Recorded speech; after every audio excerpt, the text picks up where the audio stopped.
But when you get a minute, just go through some of these people because you start to find out how a lot of these names matter in this big tapestry that we call hip hop, especially in the music side. Especially if you look up Jazzy J and Def Jam. I'll just leave it at that. Just Google those two together and you'll be surprised about what you learn.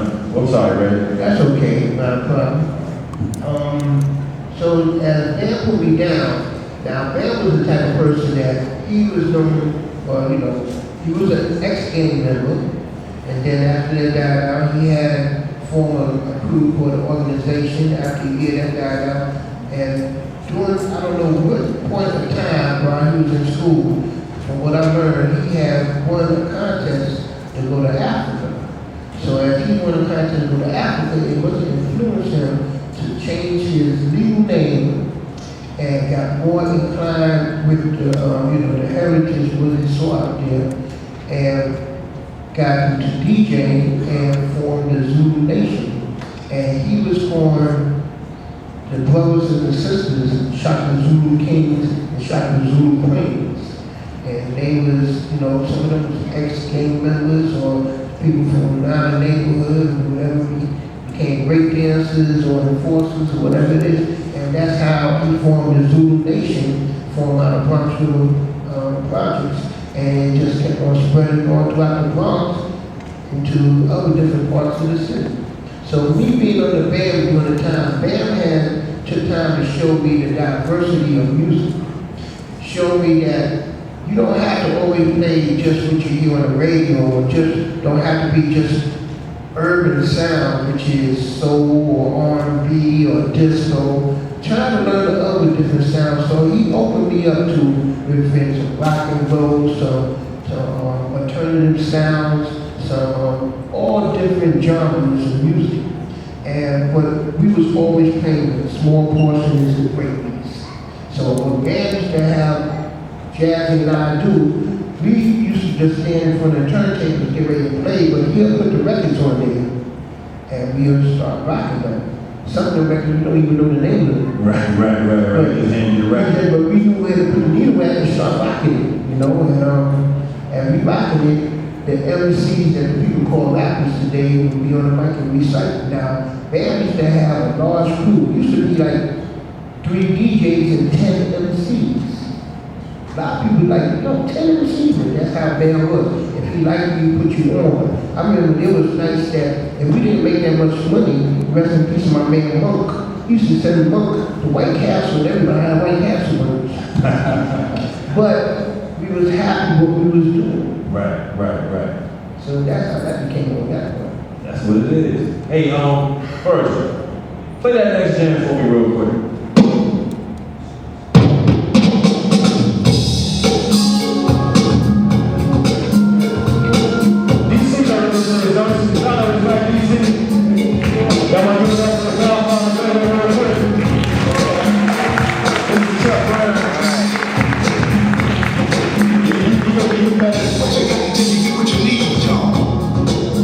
All right. Rest in peace to that brother. Rest in peace to that man right there. I had the honor to meet him some time ago, and he's a very genuine person that he believed what he touches or happen, and it seemed like everything he touched did happen. Yeah. And even before quote unquote the go-go sound, there was a lot of other music he made earlier that wasn't considered go-go, but it was that funk, soul, whatever you may consider it, that was just him. Right. Rest in peace to Chuck. Soul Service. Yeah. Yo, run the next one, please. Run real quick.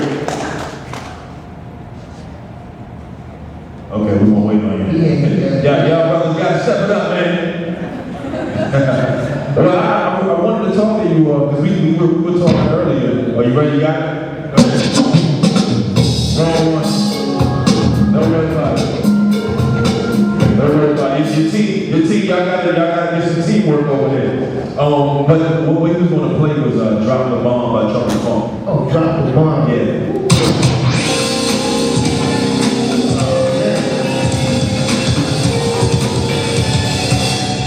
Drop the Bomb. You good. Alright, so y'all make sure y'all stay on point. I won't have to come last y'all up over there. But now, I had these guys play these cuts because we were talking briefly before we came in about go-go. Right. And you were asking me some questions about how DC felt about the DJs utilizing go-go in their sets in a particular way. How did you guys view go-go music in New York? Once again, Band Mata, who we always call the master of records, was always being innovative and introducing different sounds to all of us as his DJs. So when we got to learn about Trouble Funk, EU, Rare Essence, Chuck Brown, and many other different groups, you know, we was taking certain portions of the record and just cutting it up from one to another. To us, that was like breakbeats. You know, or if we played Drop the Bomb, we played the whole entire thing and sing along with it and everybody jamming. But I want to ask you because I know how we embrace it. We wonder how the people in the world of go-go as well as DC felt how we embrace it to us as hip-hop. Right. Because, you know, you feel proud for what you make, you create, but we don't know how you see other people may take it from how the way you made it. Right. I can't speak for the go-go community. As a youngster, it was just, you know, funk. It was funk. You know, some people do it as go-go. When I heard people like DJ Cash Money from Philly cut up Pump Me Up on the record he made, it was just like, yo, he's just cutting up the break. It was just hot, you know. I didn't feel as if it was anything wrong. I just thought it was hip hop when he did it, you know. Right. Yeah. Right. And just like the same thing, like, okay, the record by Bob James, Take It to the Body Rock, which is a jazz record. Right. You know, or this record called Juju Man by, I forgot the name of the group, which is also a jazz record. We used to cut these records up, but they was breakbeats to us. Right. You know, and we were just learning how to keep it on the flow while the MC would recite over it. What are some of your favorite go-go breaks? Oh, man. Make sure y'all pay attention because, you know, he about to drop it on you. Get ready. Knock them out, Sugar Ray? yeah. That's EU. And the flip side of that, of course, Pump Me Up. Trouble Funk. What was that other record by Chuck Brown besides? It was another record by Chuck Brown, another go-go record. It was early go-go records. There's quite a few of them that we were just cutting up that was favorite to us. But we never do it as go-go. We just do it as the jam. Right. As the breakbeat, the jam. And we embrace it. Hey, you ready, man? Drop that one on.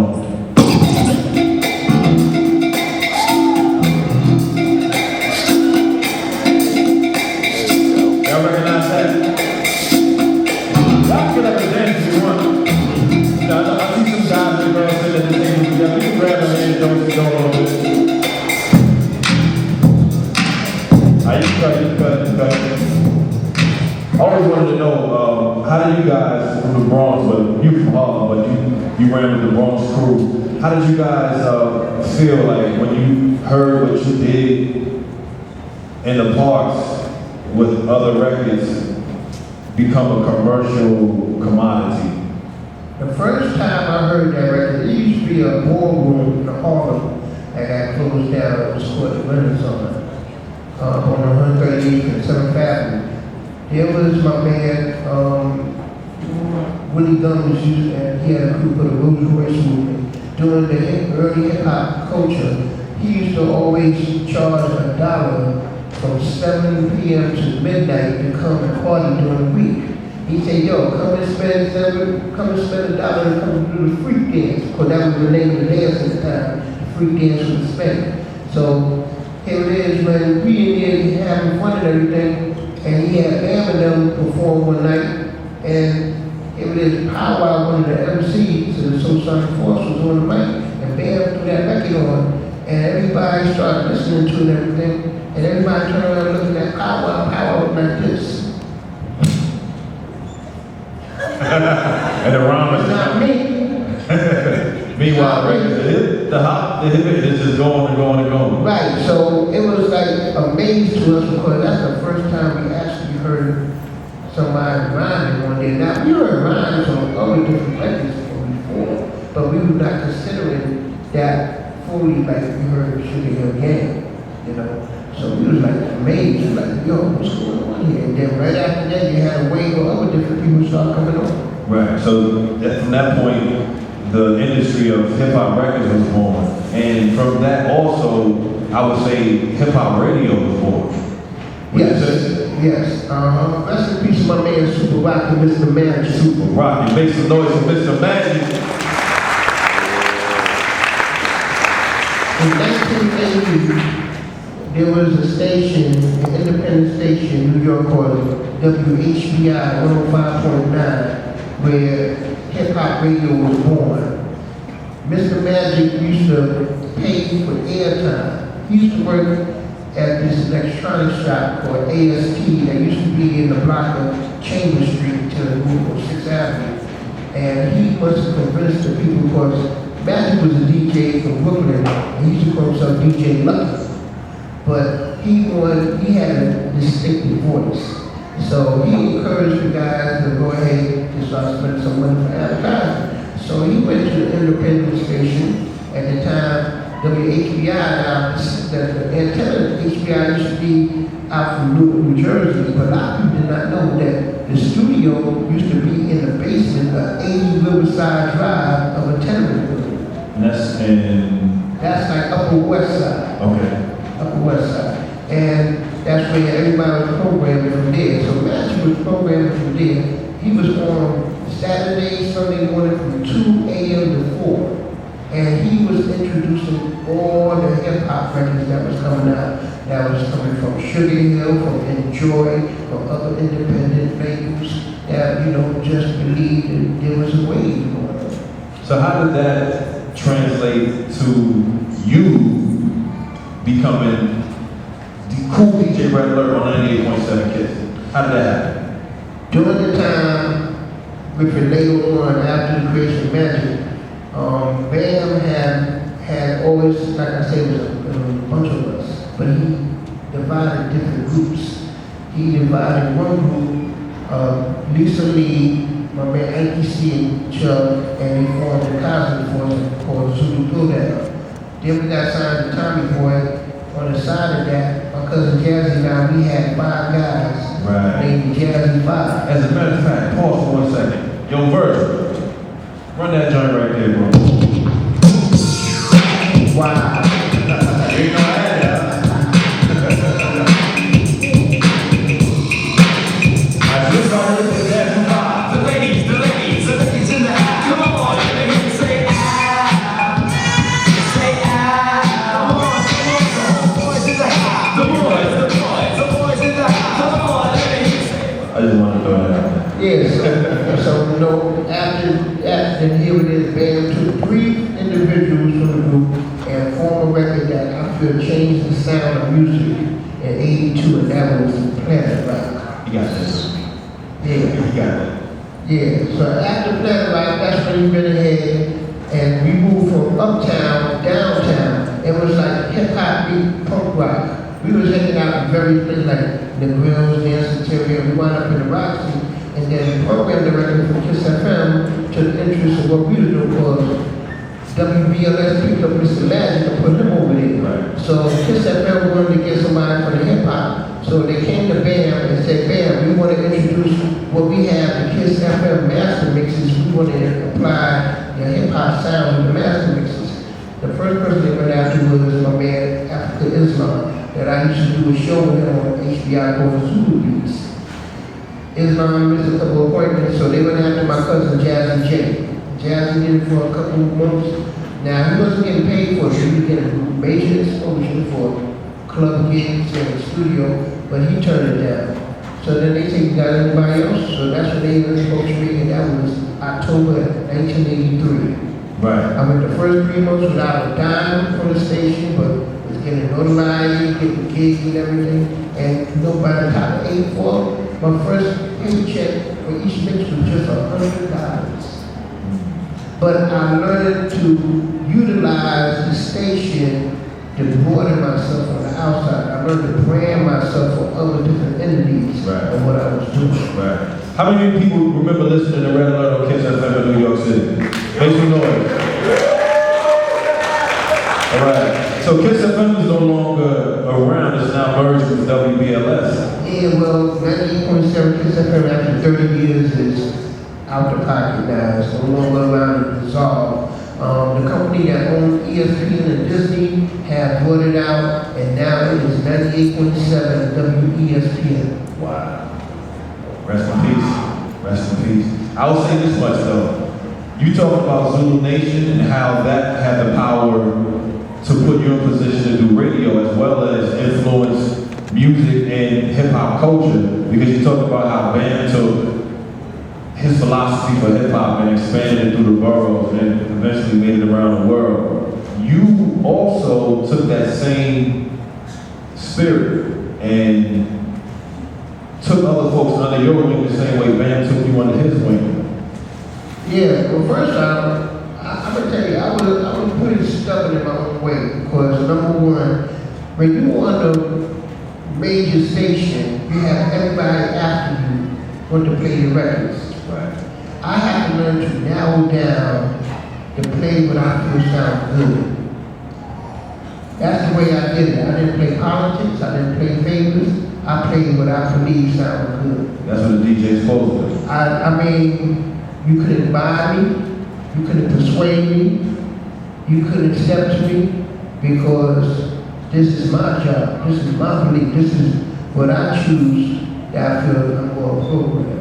So I used to go ahead and be, I used to introduce so many different sounds and mesh it together, because that's the way I had learned from Bam. It may be me coming from the hip hop, but I learned to mix a little bit of everything. I mixed some R&B, some Caribbean, some new wave, some pop, some funk. I learned to make it sound like one complete show, because one thing I learned, when you got major radio, you got to do all different walks of life listening. So you may have some underground, but you may have some commercial. You're going to combine the elements to let everybody be pleased. Right. That's what I did. Right. So I guess my line of question was leading towards, how did you first get in position to form alliances with people like KRS-One or mentor your nephew Mike G, who eventually formed the Jungle Brothers? First, here it is. Rest in peace, my man Scott Lock. Scott Lock and I was very good friends from the past, and he used to DJ at a club called Broadway International in Harlem. So he used to always come to me wondering, what can I do to break in? It used to be him and Chris, and he was a counselor at a men's shelter that Chris was at, and they wanted to go and form, make a record. So they made one record which is called Success is the Word. That was on Sleeping Bag. Here it is, it got played on Magic's show. Magic just is so bad that the label dropped the group. Wow. Dropped the group, so here it is. At that time, Marley had his crew, the Juice Crew, and Sham made a record called The Bridge. Here it is, as angry as Scott and Chris is, they went and joined with Rock Candy Records and formed Boogie Down Production, and when they record this record, one take for I think like $50, and then I never forget the first time they handed it to my man DJ Raul in Matt Porter's Celebrity Tuesdays. I heard it, I like, no, this is crazy. And they handed me, it was an acetate, an acetate is like hard plate. Right.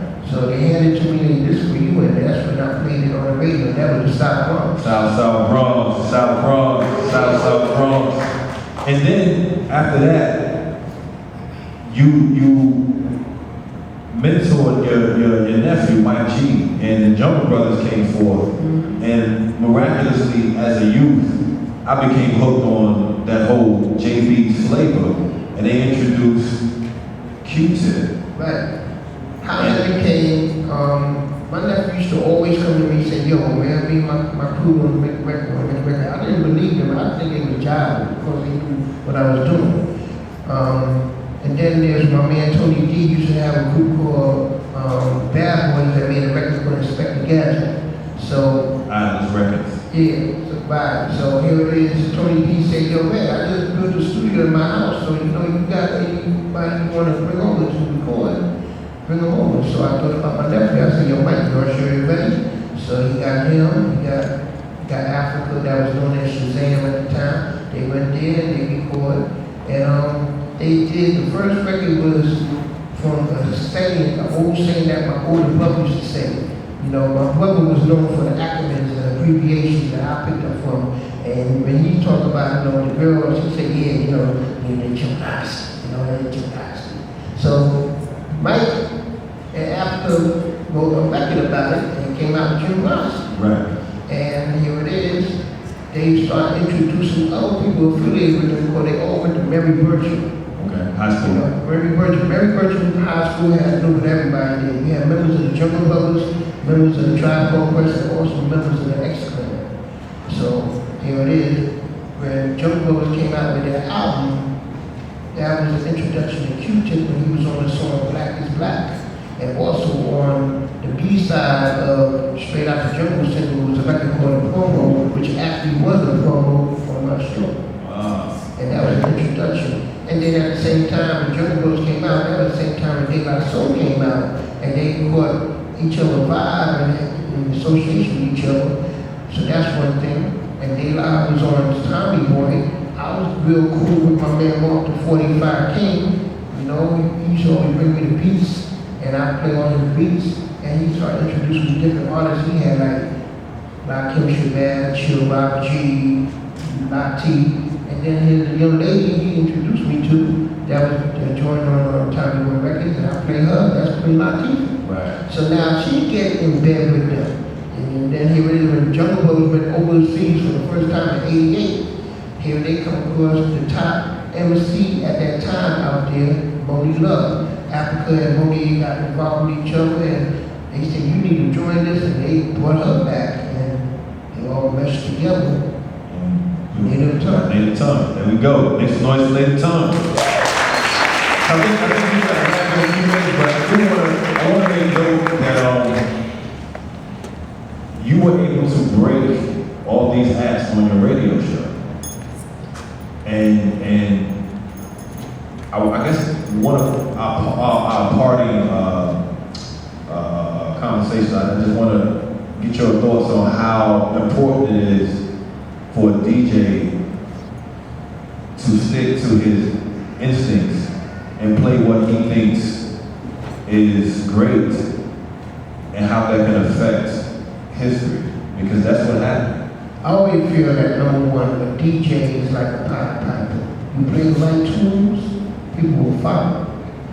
You can learn to combine the elements of being entertaining and educate at the same time. Introduce. You can entertain the audience for what they like, for what they hear. You should educate them with what it is about, and then you introduce something that they never heard before, and learn to sandwich all that together. Grind it all in and make it one nice good meal. There we go. So what would you say your legacy, how do you see your legacy in hip hop? Because I can tell people all day long that I think you're one of the most important figures in hip hop culture. How do you see that? I think I take myself as being an important factor that utilize the media to introduce what we've been doing from in the past. Here it is, rest in peace once again, Mr. Magic. And at one time, him and I was rivals, you know, and, you know, I have a lot of respect for what he opened the door for me. You know, I mean, when you look at Mr. Magic and I, that's like looking at Larry Bird and Magic Johnson, right? But then we had a lot of respect for each other, even to this day. People remember between Chaos One, MC Shan, Magic, and I, we all did a Sprite commercial. Right, I remember that. So that was love right there.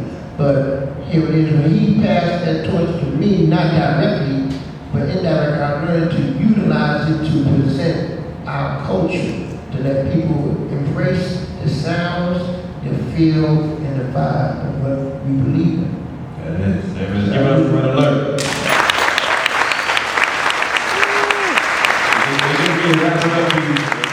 I just want to know my last thing. top 5 records to rock any party.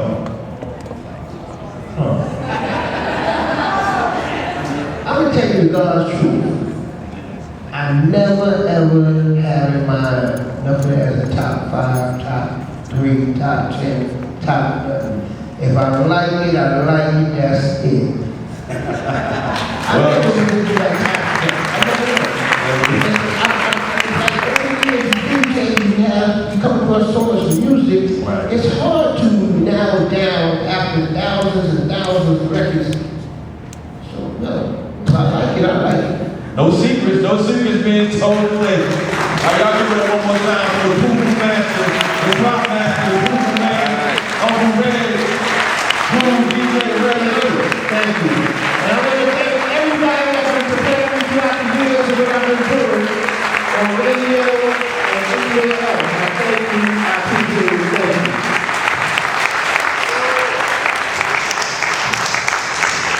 So let's keep those applause going because we're also recognizing Cool DJ Red Alert as a living legend this year. It's a brand new award. And we're really proud and joyful to be here. When all the other pioneers who come, he's going to stay around for for an hour or so, be able to talk to folks out in the lobby. So take this opportunity to talk to them. We're getting ready to transition, but Red, we want to present you with this award. Thank you so much for all that you've done for hip hop.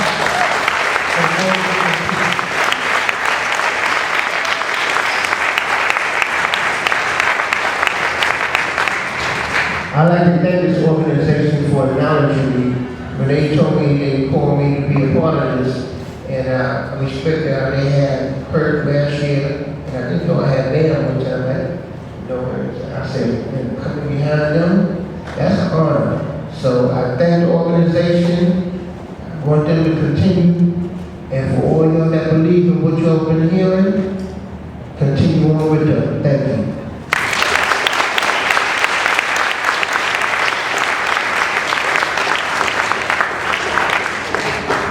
All right, so we're about to go into transition. So if you're Melanie